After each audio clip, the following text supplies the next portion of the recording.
A beautiful morning to you wherever you're watching Ogun State Television this Wednesday. My name is Mojisola Sholaja. I say welcome to International Desk this week. Today we shall be discussing a very interesting topic. As we all know, since the return of Donald Trump as the President of the United States of America, it's been one controversial policy to the other. And the most interesting one is imposing tariffs on three largest trade partners of America. That's talking about China, Mexico, and Canada. To take a look at the implications of this on the global scene, is it even legal?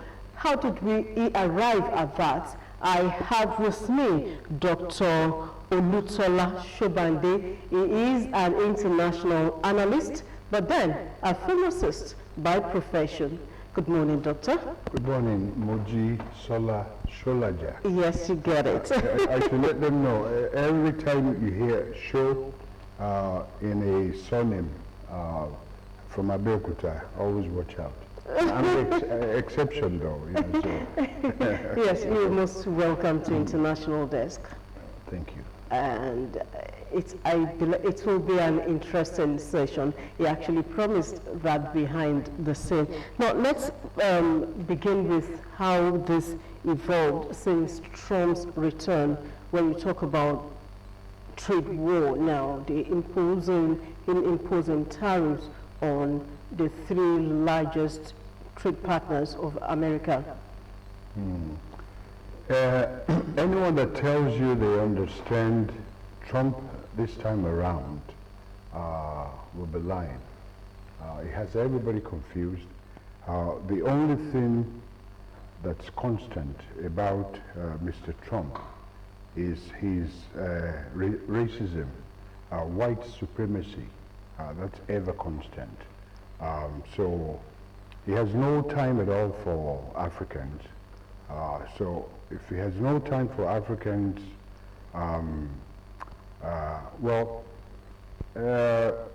think of the Palestinians, think of the Mexicans. So if they have it rough, God forbid what we have coming, our first encounter. I'll be praying for our president, President Tinubu, because he may have to say no to him at some point. But Trump is confusing everybody right now. And if I may share something with you, of course, as you probably know, I've spent 44 years in the U.S. and this last elections was one that I could not really understand what was going on, because as a black person from Africa, the only choice I have for a party is the Democratic Party. But now with Biden and Harris, genocide was being committed in Gaza. Even here in Nigeria, I was just really surprised and baffled by the silence. Because Nigeria used to have courageous people, that can, say, even speak to America that, no, we love you, America, but I don't think it's right for you to give Israel these 2,000-pound bombs to drop on innocent women and children. Because if they can do that to those Palestinians who are fair-skinned, God forbid what we should expect from crazy racist people like that. So I'm sorry, don't get me started about Mr. Trump. But his trade war with all these countries goes with the MAGA thing. He thinks he's trying to make America great again, but he's going to end up completely destroying America's economy because nobody can, put up with a lot of his nonsense with these tariffs he keeps putting. Is it America's economy alone that will be destroyed? What about the affected countries and the global world in the global stage in totality? At the end of the day, it will be inflation, inflation, inflation. Yeah, when America sneezes, the whole world catches a cold. So it's going to affect the entire world. But you see, the world is now divided, pretty much is being divided into north and south. North, you have the Western Bloc, America, Canada, and Western Europe, and the Southern Bloc, the BRICS nations. So if he decides to continue with this nonsense, with this tariff stuff, then that will strengthen the BRICS bloc, and the show will go on unless he decides he wants to fight a war with everybody that most Americans will not put up with. And we also have to understand something. You see, here in Nigeria, we've got the Japa syndrome. Everybody wants to Japa, Japa, Japa. And I understand, when things are tough back home, you want to go to greener pastures, people want better lives. But I always urge everyone, please be careful. Do your preparations. Make sure you have an exit strategy, because if you think Nigeria is tough and you don't plan well before going to places like America, you may be planning, for something that's close to living in hell. Yeah, because there's nothing as bad as not being able to pay your bills in America. Let's now compare Trump's first term as president of United States and now his second term. The first term too, he actually imposed tariffs on some countries, but now, you said the other time that a lot of people are confused. They do not know which way it is going this time around. Well, now it is more pronounced, is putting much effort into it, is not relenting. There has been counter tariffs, and at the end of the day, this is, like I said earlier on, it is not just affecting Americans, it is affecting these other countries and the entire world. So let's now compare the first term of Trump and now his second term. Is it because of the support he's getting from the rich Americans? I think what makes this second term, I didn't like the first term, because I don't like a openly racist president. And I certainly don't like this second term, and he's headed for failure because those that used to be natural friends of America, can you imagine Canada, Canadians and Americans pretty much go in and out of each other's country as if, so most times you don't even know the difference between Canadians and Americans. And that's how it's been for a very, very long time. So this guy comes around and decides he's going to make Canada the 51st state of the United States. That's something that will come from somebody that's lost his mind completely. He's very angry, because after his first term, all the court cases against him, about corruption and all kinds of stuff that most people will go to jail for, particularly if you're black. He wouldn't have, been able to run for the first time anyways. But, he got away, did the first term, and then he felt the election was stolen from him. So he's angry at a whole bunch of people. So now, somehow, he became the president again, and he's going after everyone that felt was involved, in, his, the things is persecution one way or the other. So he's upset at a lot of people, so he's out for revenge. That's what I'm sensing, from that. And nobody can.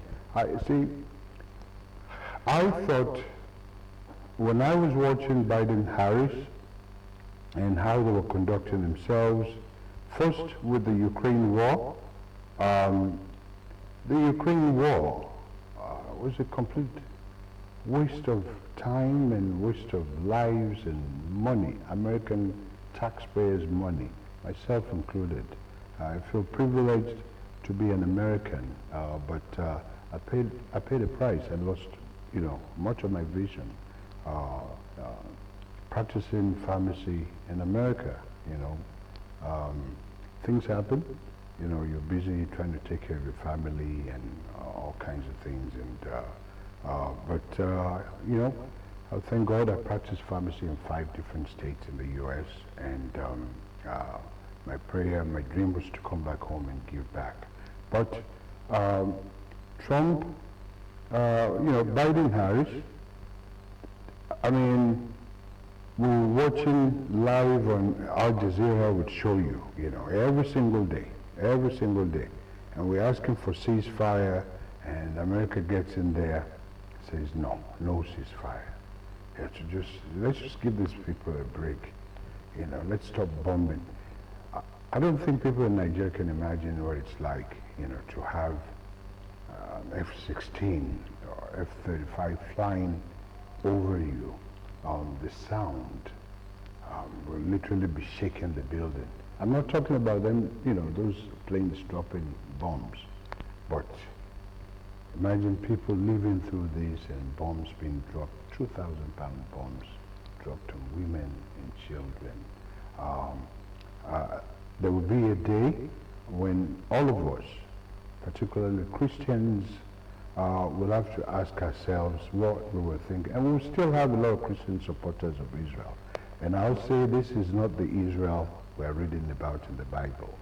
That Israel will come, but that Israel, it's not this Israel, because these people are not behaving like human beings. Okay, Yes. no. Let's come back to the issue of tariffs, One school of thought believe that, yes, it is right for China, Canada, and Mexico to also retaliate. And another school of thought said, oh, it should have been the supporters, Trump's supporters, the business owners. It should have, those ones should have been the target. Do you agree with this, that taxing them would have been much more better than retaliatory? Yeah, I digressed in your earlier question, but what we have in America right now with the Trump administration is a bunch of billionaires. It's like a billionaires club, and they look out for their own interest. They're not looking out for the interests of the American people. And what's going to happen is life is going to go on. It will be, I think, even in Western Europe, they are so mad at Trump right now that more than likely, if he insists on going, this crazy way, then there'll probably be alliances of Western European nations. They have to look out for their own interests. So they'll probably start having some kind of relationship with the Southern Bloc, BRICS bloc. And they'll leave America alone, and Americans will deal with Trump and his friends, his rich friends. What's that? A racist South African billionaire that owns X or whatever, formerly Twitter. Elon Musk. Yeah, Mr. Musk, racist Mr. Musk. It's the white supremacy mentality, that he's stuck with. And they have this mindset. And I was in Boston, in the 80s when we were campaigning for apartheid to end in South Africa. And what happened in South Africa was those that felt there was no way in the world they could live with black people, they ended up leaving. They went to Europe or to America, and you know, some of them are slowly returning. The ones that felt they had too much to lose, they stayed back in the country, and South Africa is a whole lot better off. You know, whites and blacks are living very well together. That's what I predict for Israel. I used to think a two-state solution is what would solve the problem, you know, they have over there. You have a state for Israel, you have a state for the Palestinians. Now, you give the Palestinians 24%, which is your West Bank and Gaza Strip. You know, Gaza, you know, walls open air prison, and you know, West Bank, but Netanyahu and his people started building all the settlements. So you can't have, you know, and then they want to chase all of them out into Jordan, to Egypt, and I don't know what the Arab leaders are doing. These wonderful royal families in Saudi Arabia and all these places. I speak my mind. I speak my mind. I've been around. I'm here to look out for the interest of Nigeria, to speak up for Nigeria and Africa. And it's not a fight. We love everybody, but we're not going to keep getting pushed around by everybody. So we have to pay attention to these things. America will be fine, because I know Americans. They'll get tired of this, what we call this bullshit.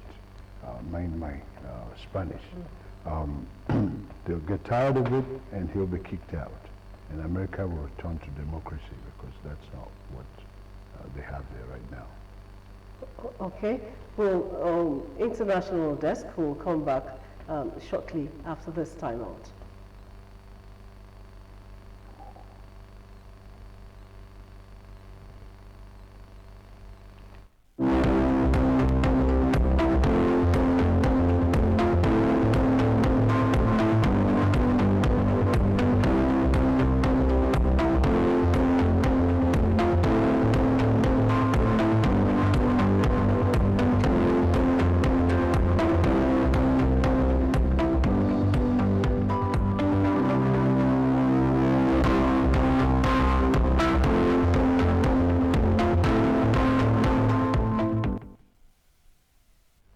Yes, the program is still International Desk, and we're still talking trade war. My guest is still Dr. Olutola Shobande, an international analyst.